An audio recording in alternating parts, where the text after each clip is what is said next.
참 예수님.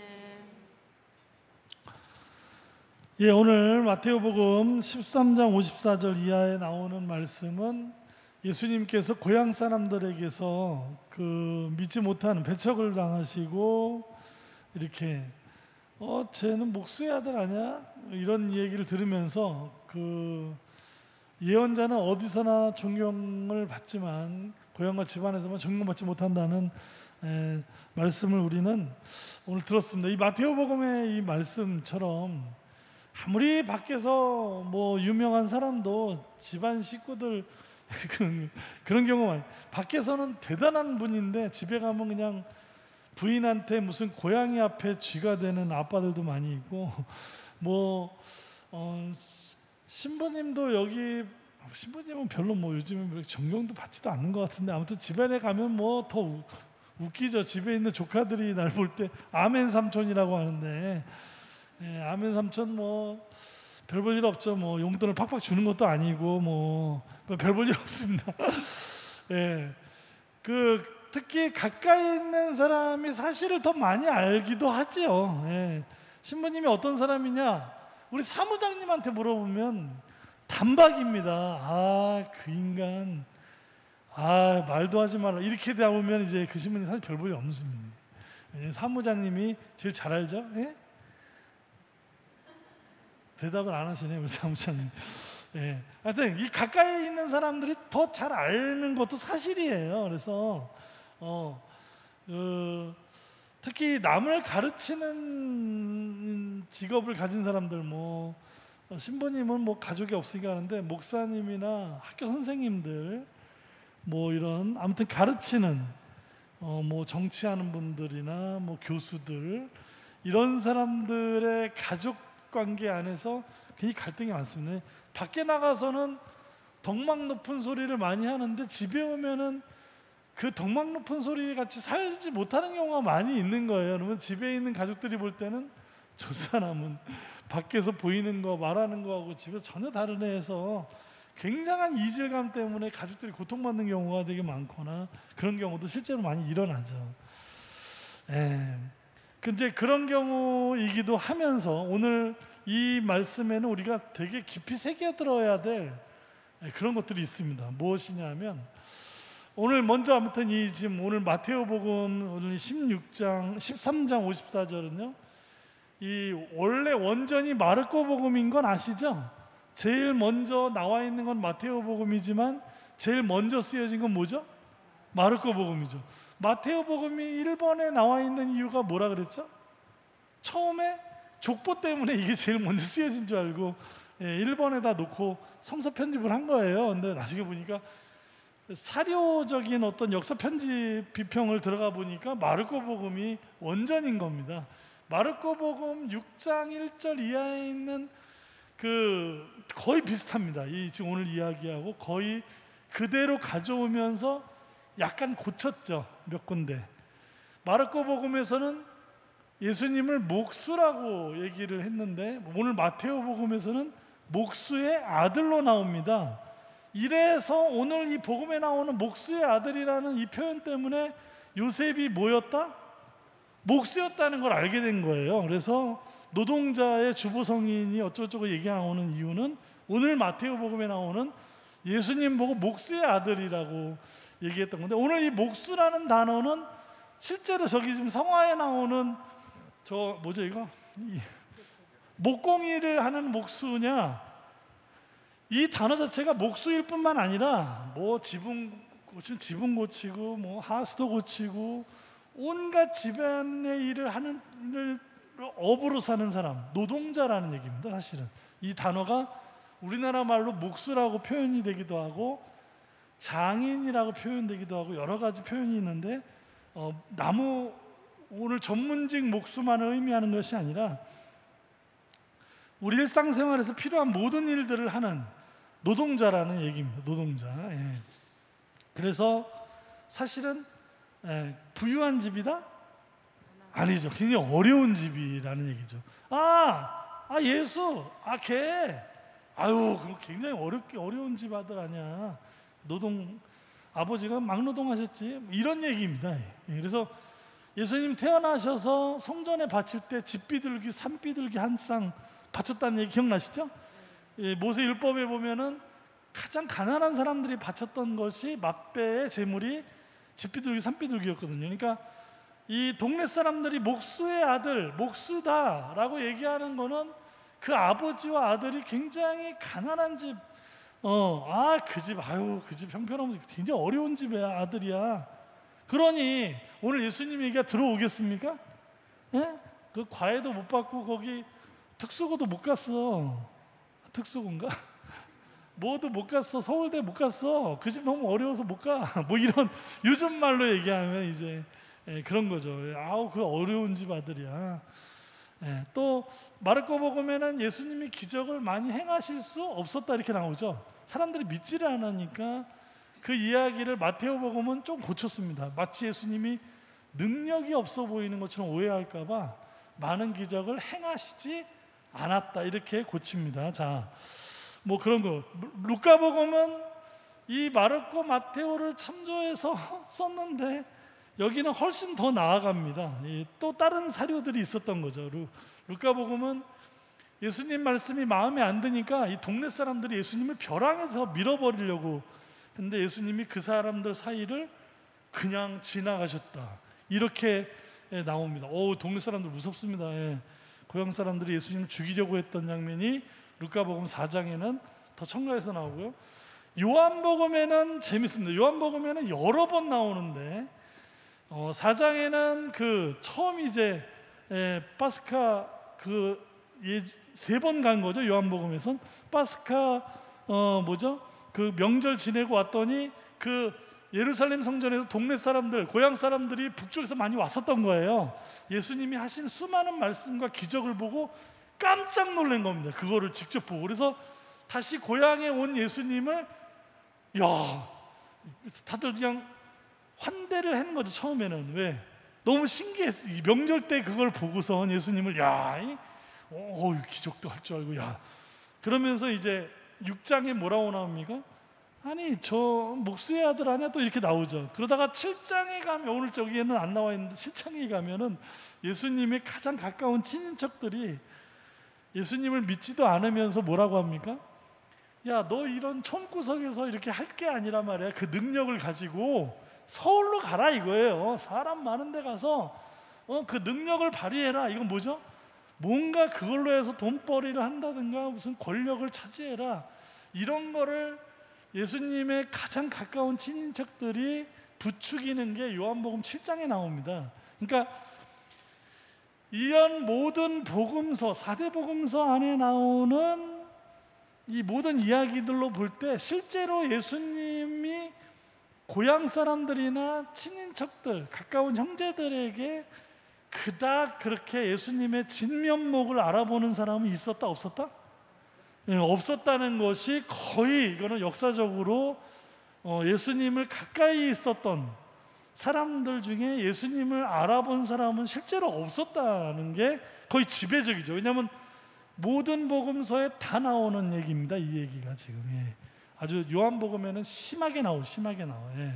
그런 상황이기 때문에 이러저러한 좀 편집 과정을 볼 때 한 가지 확실한 거는 동네 사람이나 친인척들은 예수님을 가까이서 알고 잘 아는 사람들일수록 예수님을 믿었다 안 믿었다? 믿지 못했다. 다들 자기들이 가지고 있는 선입견과 편견에 사로잡혀서 예수님을 볼 때 과거를 아는 사람이 우리는 과거가 다 좀 부끄럽지 않습니까? 안 부끄러우세요? 난 어린 시절 되게 부끄러운 거 많은데 김포 성당 보좌 신부를 저를 아는 분들은 부끄러워요. 너무 보좌 신부 때 그냥 너무 까불고 살아갖고 그 시절이 근데 그 시절을 기억하는 사람이 좀 없었으면 좋겠는데 하필 여기로 와가 엿본당으로 오는 바람에 아주 그냥 우리 학사님은 그렇게 살지 마 나처럼. 후회돼. 창피해요. 막 창피해요. 아무튼간 죄송합니다. 자꾸 3,000% 빠지면 안 되는데. 자, 그런데 예수님께서 오늘 이 고향에서 배척당한 이야기가 왜 나오느냐? 이거는 장차 이스라엘 사람들, 예수님의 고향이자 민족이었던 나라 안에 있던 사람들, 거기로부터 배척당하고 죽임당하는 그분의 미래에 대한 암시적인 것이죠. 그렇게 집안에서만, 고향에서만 배척당하는 게 아니라 당신의 백성 이스라엘로부터 배척당하리라는 것을 암시적으로 이게 지금 나오는 거고, 그렇게 함께 있던 사람들, 그 문화권 안에 같이 있던 사람들로부터 철저하게 외면당하셨다는 것을 암시하는, 죽임을 당하신다는 것을 암시하는 사건이라고 볼 수도 있습니다. 자, 예수님만 가까이 있던 고향 사람들만 예수님을 믿지 못했느냐? 자, 이 그림은 엘 그레코라는 유명한 아주 화가, 중세 유명한 화가인데요, 아마 이분의 그림을 많이들 보셨을 텐데, 자, 누구죠? 저 열쇠꾸러미 갖고 있는 저 할아버지? 예? 열쇠 장수? 예, 마스크 때문에 뭐라고 얘기하시는데 안 나오죠, 목소리가. 예, 베드로입니다. 베드로가 눈물을 흘리고 있습니다. 명화의 제목은 눈물을 흘리는 베드로. 엘 그레코의 작품인데, 저기 저 열쇠 무슨 열쇠예요? 그러면 뻔하죠? 예? 천국의 열쇠. 사제관 열쇠요? 아니, 천국의 열쇠 상징적으로 그려놓은 것이죠. 왼쪽 베드로의 어깨 위에 있는 조그만 그림들은 이제 부활의 그 누구죠? 막달레나 여자 마리아가 부활 소식을 보고, 부활을 보고 제자들에게 달려가는 천사가 그려져 있는 오른쪽 어깨에 있는 그림인데요, 지금 베드로는 울고 있습니다. 두 손을 꼭 붙잡고 울고 있습니다. 왜 울고 있죠? 베드로가 왜 우는지 아시죠? 물어보지 말걸. 이럴 때 후회돼. 대답 없으면 물어보지 말걸. 베드로는 왜 울고 있습니까? 예수님을 3번이나 모른다고 했으니까 그것 때문에 회개하고 회개의 눈물을 흘리고 있는 것이죠. 예수님을 떠났던 자기, 예수님을 누구보다 잘 안다고 하고 나는 누구보다 믿었다고 했던 나, 베드로, 자기 자신을 그렇게 알고 있었는데 결정적인 순간에 예수님을 배반한 자기 자신을 보면서 자기가 예수님을 제대로 믿고 있는 줄을 착각하고 있었던 것이죠. 그렇죠? 오늘 우리의 모습일 수도 있습니다. 우리가 예수님을 되게 가까이서 잘 알고 있다, 예수님을 모르는 저 밖에 있는 사람들보다 더 잘 알고 있다라고 우리는 생각할지도 모르는데, 어쩌면 그렇다면 오늘 예수님의 말씀들이 다 내 안에 뼛속 깊숙이 들어와 있는가 말이죠. 그분의 말씀을 나는 믿고 있는가, 진짜 믿고 있다면은 저런 후회의 눈물이 나오면 안 되죠. 그렇죠? 예. 과연 나는 나의 이익과 이런 거 앞에서 나는 정말 그럼에도 불구하고 나는 예수님을 따라가는 믿음을 갖고 있는가?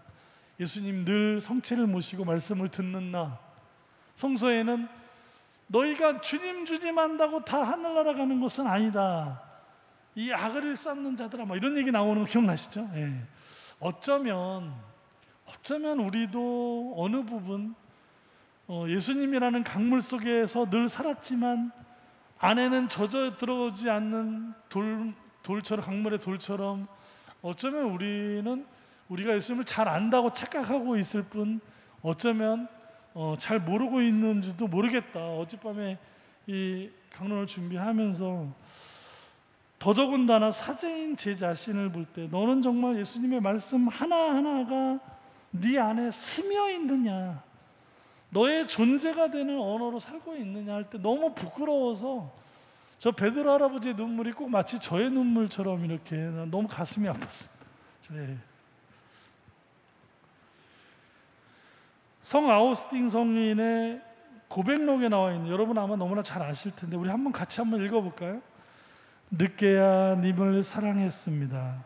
이렇듯 오랜, 이렇듯 새로운 아름다우심이요. 이 아우스틴 성인은 어릴 때부터 어머니 모니카로부터 신앙교육을 많이 받았지만 잘 알았지만 커서 공부하고 뭐 이렇게 가르치는 직업을 하면서 해외에 많이 다니다가 예수님하고 멀어진, 이렇듯 이미 오래전에 알았던 얘기고, 이렇듯 새로운 아름다움이요, 예수님에 대한 새로운 발견을 하게 되면서 만이교에 빠졌던 그가 다시 돌아오면서 썼던 말이거든요. 그래서 오랜 새로운 아름다움이, 이렇게 말을 하는 것 같습니다.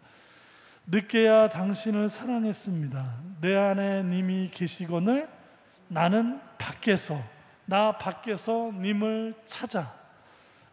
너무 가슴 저린 얘기죠. 내 님이 내 안에 계시거늘 나는 그것을 밖에서 찾아 헤매는 사람이었다. 결국 밖에서 찾다 보니까 그 님이 내 안에 계심을 나중에 발견했다는 얘기죠. 당신의 아리따운 피조물 속으로 더러운 몸을 쑤셔 넣었사오니, 이거는 이제 자신의 방황, 만이교라는 종교에 빠져 살았던 자신의 방황을 이야기하는 것 같습니다. 님은 나와 같이 계시건만 나는 님과 함께 아니 있었나이다. 이 말도 참, 님은 늘 나의 곁에 계셨지만 나는 님과 함께 있지 않았다. 부르시고 지르시는 소리로 절벽이던 내 귀를 트이시고 비추시고 밝히시사 내 눈머름을 쫓으시니, 막힌 귀와 감은 눈을 주님께서 부르시고 비춰주셔서 열어주신 은혜가 있다는 얘기죠. 그래야만 열린다는 겁니다. 내가 향내음 풍기실 때 나는 맡고 님 그리며, 님 한번 맛본 뒤로 기갈 더욱 느끼었고 님이 한번 만지심에 위없는 기쁨에 마음이 살라지나이다. 주님이 나를 열어주시고 들려주시는 은혜로 인하여 주님을 진정 만나게 되었고, 진짜 주님을 만나게 되니까 나는 이제 주님 없이는 살 수가 없다. 진정으로 예수님을 만나는 사람, 그냥 만나는 게 아니라 그분은 내 안에 있었고 그분은 항상 내 곁에 있었지만 나는 곁에 있는 줄도 내 안에 있는 줄도 모르고 살았던 지난 날들. 혹시나 이 성 아우구스티노 대성인의 말, 이 고백하는 이 목소리가 오늘 우리 세상에서 익숙해져 버리는 선입견과 편견에 내 의식을 일깨우고 돌처럼 단단하게 자기 자신만을 생각하며 굳어버린 내 마음을 오늘 좀 말랑말랑하게 주님 안에서 주님의 은혜로 좀 깨워줘서, 이제는 우리도 아우구스틴 성인처럼 늦게서야 당신을 사랑했다는 고백을 할 수 있다면 얼마나 좋겠습니까? 그렇죠? 이제 정말 그 님의 목소리가, 그 말씀이, 예수님의 삶이 나의 뼈가 되고 피가 되고 살이 되는, 진정으로 그 님을 만나고 사랑하게 될 수 있는 은혜를 오늘 좀 구하는 하루가 됐으면 좋겠습니다.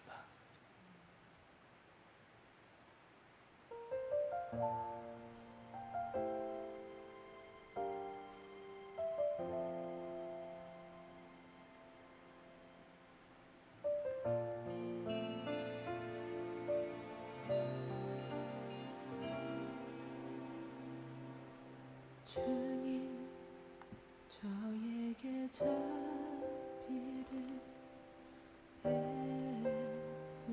베푸소서.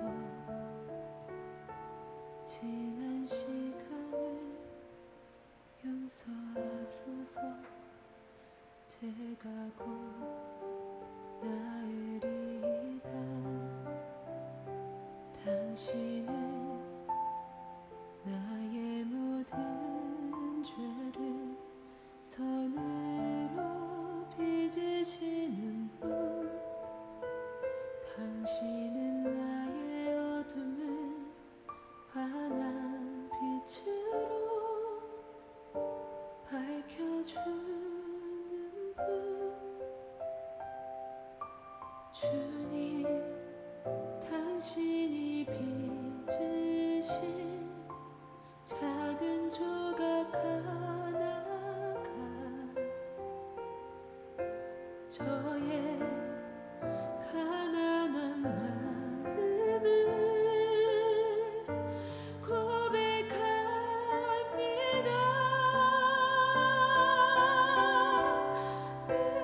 늦게야 당신을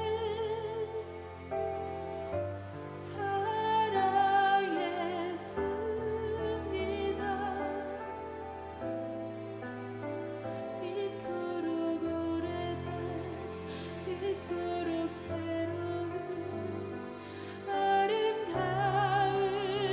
아름다움이시여 이제야 당신을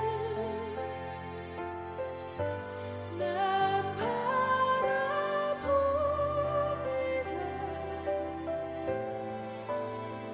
내 눈이 감겨서 외면했던 당신을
내 맘이 다쳐서